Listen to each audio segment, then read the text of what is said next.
Hello aspirants. आज हम लोग करंट का एक इशू देखेंगे। नाटो का 32वां सदस्य के रूप में जो स्थापित हुआ है स्वीडन। तो इस बारे में देखेंगे कि इसका बैकग्राउंड देखते हैं हम लोग पहले। वो रिसेंटली अभी ही हुआ है। ये नाटो जो है full form North Atlantic Treaty organisation,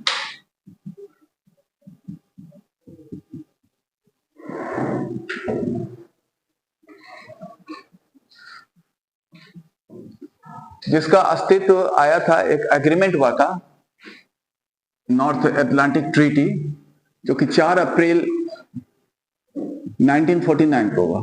और इस समझौते के तहत ही नाटो का अस्तित्व आया था। और ये जो नाटो के अस्तित्व आने के पीछे कारण था कि जब सेकेंड वर्ल्ड वॉर खत्म हुआ था, उसके बाद विश्व स्तर पर 2 सुपर पावर बने थे। सुपर पावर, महाशक्ति, जैसे द्वितीय विश्व युद्ध से पहले जो था वो इंग्लैंड था। द्वितीय विश्व युद्ध के बाद जो सुपर पावर के रूप में इमर्ज किया, स्थापित हुआ था, एक था यूएसए और दूसरा USSR, union of sovereign socialist Russia, जिसको सोवियत संघ भी कहा जाता है, सोवियत यूनियन। और सुपर पावर कहने का मतलब कि अंतरराष्ट्रीय पॉलिटिक्स में जिसका महत्व रहता है, जो जिसकी बातों को दूसरे देश मानते हैं, तो इस तरह से 2 बना था। और फिर ये एक पावर ब्लॉक के रूप में दोनों स्थापित हुआ और दोनों अपने साथ सदस्यों को जोड़ने लगे थे। और वो सदस्य जो जुड़े तो उसमें आइडियोलॉजिकल डिफरेंस था कि यूएसएसआर जो है कम्युनिस्ट आइडियोलॉजी वाले देश इसके साथ जुड़े थे और कैपिटलिस्ट आइडियोलॉजी वाले इसके साथ जुड़े थे।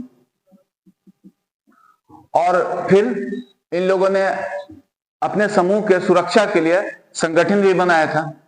तो यूएसए के नेतृत्व वाला जो एक सैन्य संगठन, ये कह सकते हैं उसको बोला कि एक डिटरेंट ऑर्गेनाइजेशन बनाया था, वो नाटो था।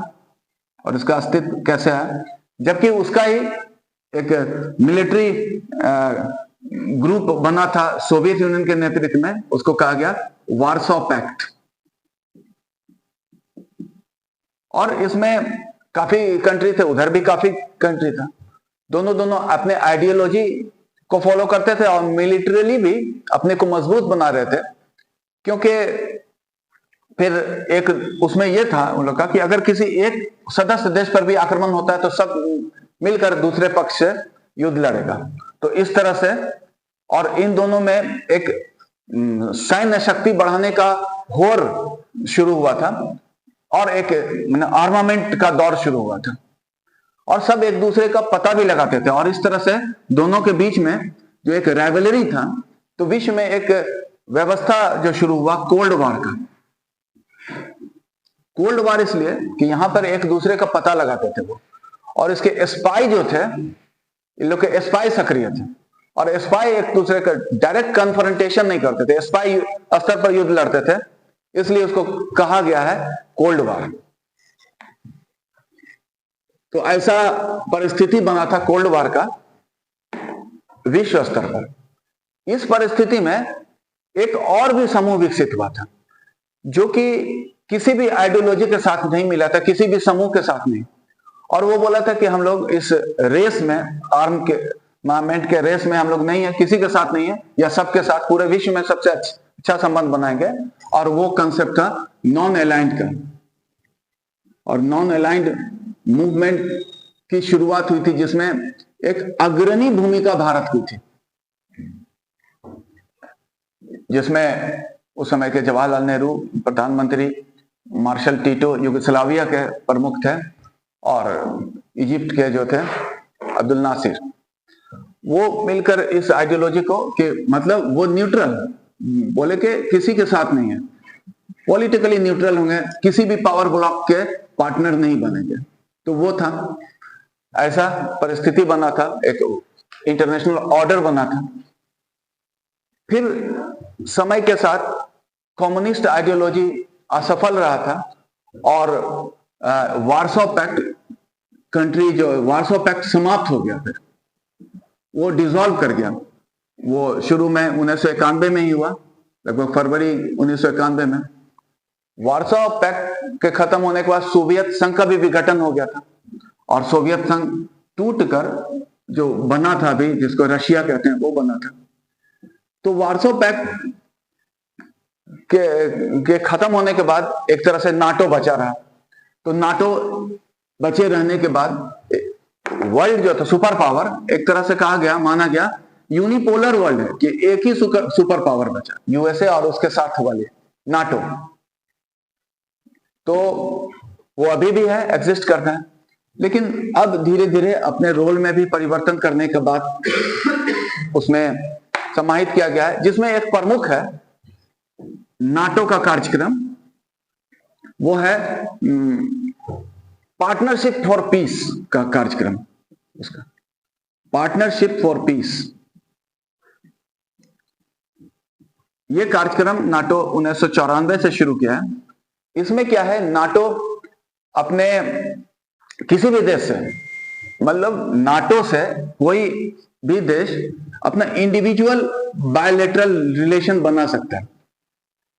इंडिविजुअल बायलैटरल रिलेशन नाटो और इंडिविजुअल कंट्री के साथ, ये है। और यही है कि प्रोजेक्टेड जो एम है कि विश्व स्तर पर शांति की स्थापना करने का प्रयास के लिए ऐसा किया जा रहा है, तो यही। लेकिन अभी अगर कहा जाए, विश्व स्तर पर नाटो का मिलिट्रली और राजनीतिक रूप से काफी प्रभाव है।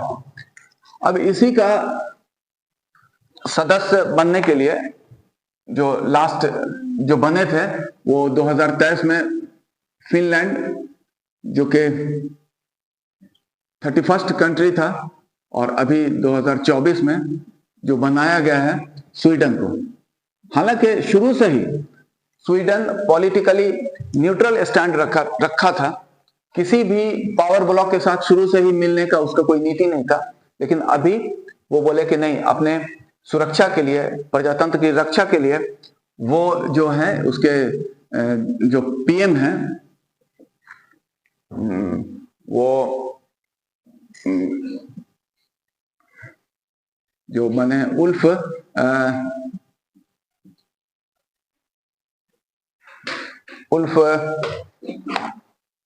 क्या है, क्रिस्टर्सन, उल्फ क्रिस्टर्सन,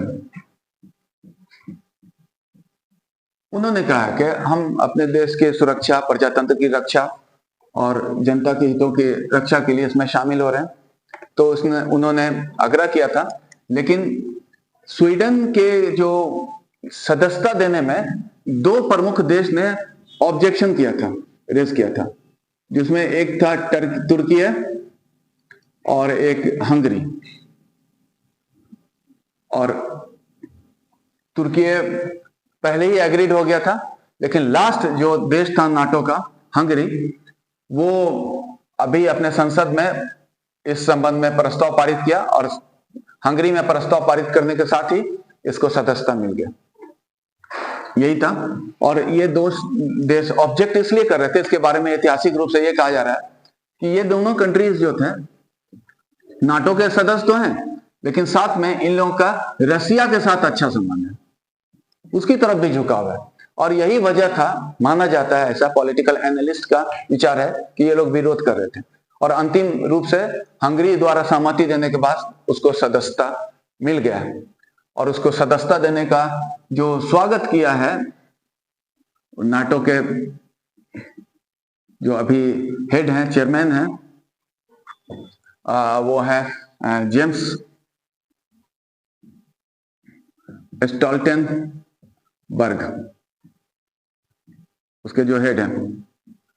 और नाटो जो अभी इसका मुख्यालय है, इसको भी जानिए, हेडक्वार्टर है, वो है ब्रसेल्स में, जहां से ये ऑपरेट करता है, बेल्जियम।